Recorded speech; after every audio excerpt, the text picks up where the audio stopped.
جنگل میں صبح کے وقت ہرن اپنے گھر والوں کے سمیت سیر کو جایا کرتے تھے۔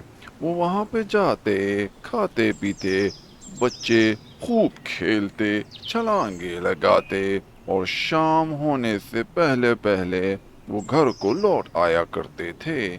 روزانہ کا یہی معمول ہوتا۔ وہ وہاں پہ جاتے، اچھا وقت گزارتے اور وہ واپس آ جایا کرتے تھے۔ جب بھی وہ وہاں جاتے تو ہرن اپنے بچوں کو نصیحت کیا کرتے تھے اور وہ اپنے بچوں سے کہتے، دیکھیے پیارے بچوں، آپ یہاں ہمارے نظروں کے سامنے کھیلیے، دور نہیں جانا، بڑے خطرے ہیں یہاں اس جنگل میں، ہم ان کا مقابلہ نہیں کر سکتے، ہمیں احتیاط سے رہنا ہوگا، اور لڑکے، خاص طور پہ آپ ذرا شرارتوں کو کم سے کم محدود رکھیے، یہ خطروں کو ہلکا نہ لیجیے گا۔ لیکن لڑکا روزانہ جھاڑیوں کے پیچھے ایک خوبصورت وادی دیکھ کے حیران رہ جاتا تھا۔ وہ وہاں جانا چاہتا تھا، لیکن ماں باپ کی ہدایت کی وجہ سے وہ وہاں نہیں جا سکتا تھا۔ ایک دن اس نے سوچا کہ وہ اپنی بہن کو بھی دکھائے کہ کیا خوبصورت وادی ہے، کہ شاید جانے کا کوئی موقع بن جائے۔ پھر وہ اپنی بہن کے پاس گیا۔ کیا آپ کو پتا ہے وہاں پہ ایک خوبصورت وادی ہے، چل کے تو دیکھتے ہیں۔ اور پھر دونوں چل پڑے دیکھنے کے لیے کہ آخر ہے کیا۔ دیکھیے تو صحیح، کیا شاندار جگہ لگ رہی ہے۔ بھائی، آپ نے تو صحیح کہا، اتنی اچھی جگہ لگ رہی ہے۔ ہمیں چل کے دیکھنا چاہیے، کیا حسین وادی ہو سکتی ہے پیچھے۔ ارے نہیں نہیں، امی ابو نے منع کیا تھا، ہمیں ان کی اجازت کے بغیر نہیں جانا چاہیے۔ جی جی، وہ تو آپ ٹھیک کہہ رہی ہیں۔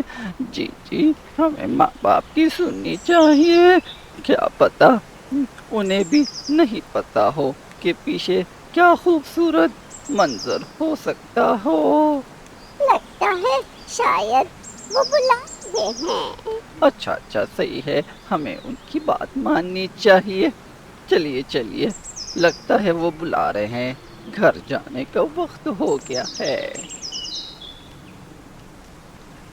چلیے اب ہم گھر چلتے ہیں، اس سے پہلے پہلے کہ اندھیرا ہو جائے۔ اور اسی طرح ہرن اپنے گھر والوں کے ساتھ گھر کو لوٹ جاتے، شام ہونے سے پہلے پہلے۔ یہی ان کا روز کا معمول ہوتا تھا۔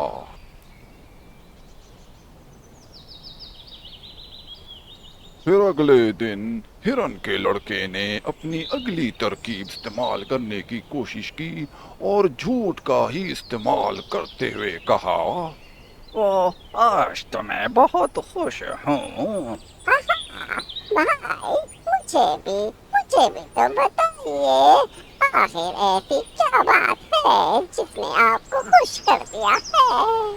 وہ اس لیے خوش ہوں کہ امی ابو نے آج ہم دونوں کو اجازت دے دی ہے کہ ہم جا کے وہ خوبصورت وادی دیکھیں اور پھر ان کو بھی بتائیں کہ کیسا دلکش منظر تھا۔ بالآخر دونوں وادی میں داخل ہو گئے اور لڑکی سے یہ غلطی ہوئی کہ وہ تحقیق کیے بغیر ہی ساتھ آ گئی۔ دونوں نے آگے جائزہ لینا شروع کر دیا۔ لڑکی کچھ جگہ ذرا مختلف سی لگ رہی تھی۔ جائزہ لیتے لیتے دونوں مزید وادی کے اندر چلتے چلے گئے اور وہ آگے بڑھتے ہی چلے جا رہے تھے۔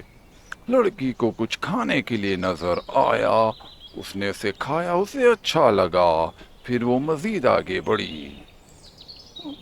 اوہ لڑکی بڑی مشکل میں پھنس گئی، وہ اسے بچانے کے لیے آگے بڑھا۔ مجھے نکالے یہاں سے۔ پھر ایک عجیب سی دھن نے اس کا دھیان ہٹا دیا، گھبرا کے وہ وہاں سے بھاگ پڑا اور لڑکی کو وہیں چھوڑ گیا۔ یہ پرندہ یہاں کیا کر رہا تھا؟ یہ اڑ کے کہاں جا رہا ہے؟ یہ لڑکی کہاں چلی گئی؟ اس کا کیسے پتا چلے گا؟ کہانی ابھی بھی باقی ہے۔ یہ جاننے کے لیے ہمیں اگلی قسط ضرور دیکھنی پڑے گی۔